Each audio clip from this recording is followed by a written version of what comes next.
इथं ती आमदार असलं तर घरी यावं आता सध्या. त्याला मारल्याशिवाय आम्ही सोडणार नाही.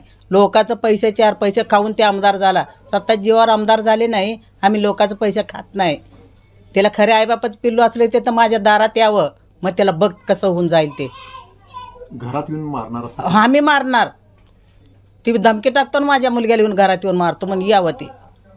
का दिलंय पण तिने अशी धमकी का दिली असं? काय ती पुस्तक म्हणून लिहिलं म्हणून दिलं ना. कसली पुस्तक? चुकीचं आहे ती पुस्तक. चुकीचं आहे का पुस्तक?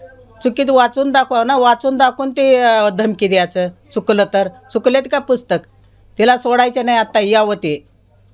काय मागणी आहे तुमची तिला राजरामनं बाहेर काढून टाकायचं. कशात ना राजराम करतो ना आमदारकी, तिला काढून टाकायचं. तिला ते जरी शिवाजी महाराजांचा आदर आहे किंवा त्यांच्याबद्दल आपुलकी आहे असा आव जरी आणत असले तरी त्याच फोन कॉलमध्ये ते मला असं म्हणतात की शिवाजी महाराज तुझ्या माईचा नवरा होता. अशा पद्धतीनं त्यांचं जे ढोंगी प्रेम आहे हे त्याच फोन कॉलमध्ये उघड होतं.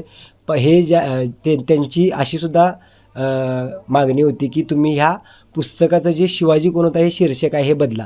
त्यावेळेला मी त्यांना सांगितलं की हे पुस्तक मी प्रकाशित केलं आहे पण ह्या पुस्तकाचा लेखक मी नव्हे. हे पुस्तक गोविंद पानसरे यांनी लिहिलेलं आहे आणि 1988ला हे पुस्तक प्रकाशित झालेलं आहे.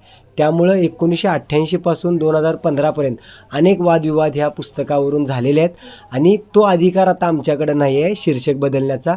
त्यामुळे तुम्ही अगोदर पुस्तक वाचा. पुस्तक वाचल्यानंतर तुम्हाला जो गैरसमज झालेला आहे तो दूर होईल. पण 1988चं 38 वर्ष सातत्यानं जे पुस्तक प्रकाशित होतं ते पुस्तक आज पहिल्यांदा त्यांना काल कळलं की अशा पद्धतीचं कुठलं तरी पुस्तक आहे. यावरून पुस्तकाशी त्यांचा काहीही संबंध नसणार आहे. त्यामुळं वाचायचा पर्याय त्यांनी सोडला आणि त्या फोन कॉलमध्ये ते सातत्यानं मला शिवीगाळ करत होते. आईवरून शिवी देत होते, बायकोवरून शिवीगाळ करत होते आणि तुझी जीभ कापतो, तुला घरात घुसून मारतो अशा पद्धतीच्या धमक्या ते मला देत होते. आज आम्ही राजारामपुरी पोलीस स्टेशनमध्ये त्यांनी जी धमकी मला दिलेली आहे, जी शिवीगाळ केलेली आहे त्याच्या विरोधात आम्ही गुन्हा दाखल करणार आहोत. नवनवीन घडामोडी पाहण्यासाठी स्टार महाराष्ट्र न्यूजला सबस्क्राईब करा आणि ताज्या बातम्यांचे अपडेट मिळवण्यासाठी बेल आयकॉनला प्रेस करा आणि परिपूर्ण बातमीबरोबर रहा, इतरांपेक्षा एक पाऊल पुढे.